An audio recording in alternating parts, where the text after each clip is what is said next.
and welcome to Headspace, the show where we discuss the week's top headlines with Mint's editor, Sukumar Ranganathan. Sukumar, welcome to the show. The government seems to be on steroids. There's so many reforms which have been announced in the last 2 weeks, be it diesel, LPG, FDI in retail, aviation. Where has this newfound confidence come from?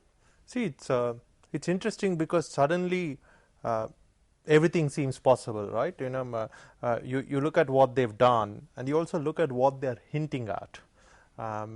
We had this story that we did on them considering increasing the price of sugar that's sold through ration shops, which is a politically very, very sensitive thing.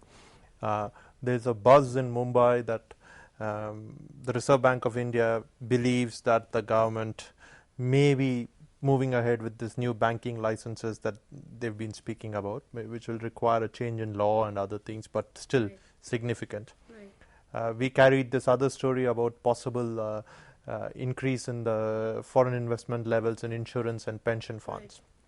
So clearly everything seems possible, and on Tuesday the power minister said in Mumbai that the state electricity board restructuring that they had planned, the financial restructuring that they had planned, he said the plan was almost ready and complete, and that it would soon come, and it turns out that it might come as early as next week, and that would again be a fairly significant move, and to my mind that would be real reform, because a lot of the other things are really increasing the foreign investment limits, but this is real reform because power is one of those sectors that feeds everything else in the economy, right? And it's a sector that we've consistently messed up right from 1991 onwards, and maybe even before that. So if you can finally get your hands around that, because what's happening in the power sector also is contingent on levying user charges, which means the belief that people should pay for what they use, which is very, very removed from the socialist kind of thinking that's driven this country for a long time. So very significant. Where is it coming from? I don't know. Your guess is as good as mine. But there are three possible things that could possibly be happening. The first one is government had its back to the wall, and try as they may to tell you that they were not worried about what the credit agencies were doing. I'm sure everyone worries about what the credit agencies are saying. Sure, you have to take what credit agencies are saying with a pinch of salt, because we all know what they did in 2008 during the financial crisis, before the financial crisis. Many people hold them responsible for the financial crisis because they rated a lot of those instruments, which then went bust and created this problem. But it's still important what they say. Yeah, it is very important what they say, and maybe the government is very, very conscious of that at some level and wants to act, because again, the rating agencies haven't responded well so far. But if they do one or two more things, if they do the power sector reform, the state electricity board reform, for instance, because that is like huge reform to my mind, I think I'd be very surprised if credit rating agencies don't respond to that positively. So maybe it could be that. Or maybe it could just be that Manmohan Singh wants to be remembered in history as a die-hard reformer, right? And not like what some people are saying, someone who went down fighting, because I don't think that's, it doesn't look like it's a possibility, because the interesting thing in what's happening now is that we all are ignoring the fact that there's been a lot of political certitude that has been shown by this government in the last week, right? The government could still fall, it's the commentator's curse. Just because very surprising. Just because I'm saying it won't fall, it could fall, But the fact is, they haven't backtracked on anything. They've put up a brave front. They've put up a unified front. If you look at various voices coming from the Congress, from some of their allies who continue to support them, they've all been consistent voices. They've said pretty much the same thing, which is very surprising for this government, because previously, at the first instance of some political instability coming about, these guys would retreat and they would go into a shell and they would withdraw whatever they had planned. That had almost become expected, right? Yeah, you saw what happened to retail the first time they announced it, right? The way in which they just backtracked and then they said, next time it happens, we'll make sure there's a consensus and all that. So there's a lot of political certitude there. So maybe Manmohan Singh wants to leave his stamp. because I don't think he's going to agree to be the prime ministerial candidate in 2014. Yeah. He turns 80 next week, middle of next week I think he turns 80. So, and I don't think after these 8 years he's going to have what it takes to stand for election again, or not stand for election because he hasn't stood for election previously. Right. The one time he did, he lost. Right. But he's not going to be interested in presenting himself as the face of the party or the leader of the party. The third possibility is that maybe the Congress president, Sonia Gandhi, is actually calling the shots, because she wants to clear the decks for her son, who we all know is Prime Minister in waiting, right? She clearly wants him to be Prime Minister at some day, and I'm sure Rahul Gandhi also at some point in time will want to be Prime Minister. Maybe it's this time. I don't know, because when you look at the Congress, you don't see too many other candidates, right? One way of looking at it is to say there are lots of candidates. The other way of looking at it is to say, like, there aren't too many real candidates. Maybe she wants him, which could probably explain why Pranab Mukherjee has sort of been promoted to Rashtrapati Bhavan, because in many ways he was someone who was anti-reformist, right? He reminded me, just like I'm sure he reminded lots of other people, of the 1970s, right? The mindset was very, very 70s mindset. Right. The interesting thing is the National Advisory Council has also been very quiet.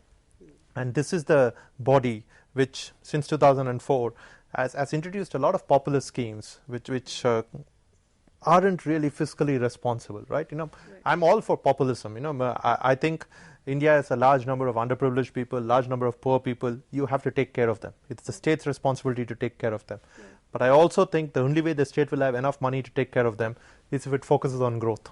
Right. So you mentioned about populism. Some of the measures that have been announced, though the markets have reacted very positively to them, but they don't go down well with the Aam Aadmi, be it the diesel, be it the LPG. So where does this fit with the populism? Because we have to keep in mind that 2014 is not very far. If I were the government, what would I do?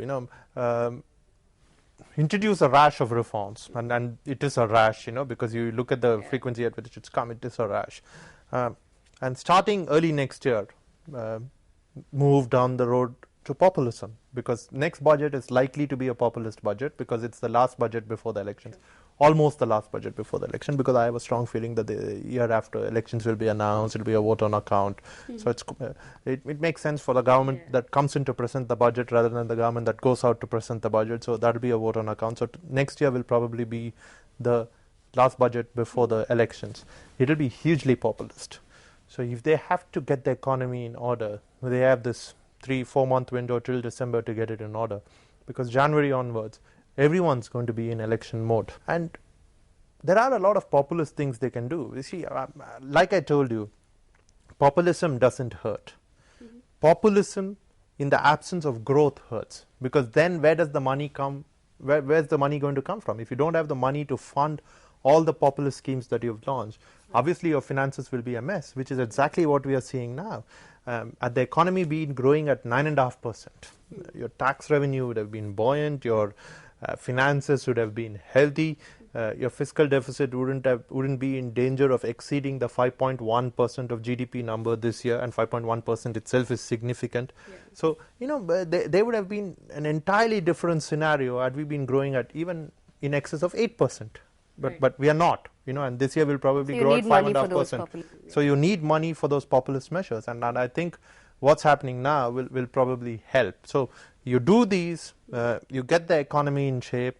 The stock markets are obviously reacting very, very positively, and next week if there are more measures, and we are given to understand that there may be more, we'll probably react a lot faster. But all that said, you still can't ignore the fact that for 8 years these guys messed up. Right, and they messed up big time, because whether it was the irregular implementation of policies regarding spectrum, regarding coal, or whether it was not introducing reforms early on, they just messed up for 8 years. You mentioned about reforms, and the momentum is building up. There's so much more which is expected to come up, be it banking licenses or pharma or insurance, pensions. And the government has new allies. TMC is finally out of the picture. How do you think these allies would respond to some of those reform measures? Do you think that they would be very, very supportive, or we could again go back to a situation where there's infighting going on within the government coalition? See, I think you'll have to look at this in two ways, right? Let's look at the Samajwadi Party, for instance, because I think in many ways they are the most important supporter of the government now, from the outside. and you look at retail, which is a very, very contentious issue. I think the Samajwadi Party's opposition to retail is a very nuanced opposition. It's almost as if for the first time they're saying we oppose the issue and not the party, right? So they're opposed to that. But the government, I think, has already been smart in preparing for it and saying that the states will have the rights to eventually decide what to do. So Uttar Pradesh will say no retail, which is fine. No foreign investment in retail. But lots of other states will probably say, sure, let's go ahead with foreign investment in retail. So I think it's a very nuanced approach on both these sides. They'll probably have to do the same. Again, let's be honest. It is quite possible that they will probably not be able to do something because one of their rivals, who's now become a supporter, who's now become an ally, tells them not to do it. But by and large, I think they'll try and push for at least the next 3-4 months.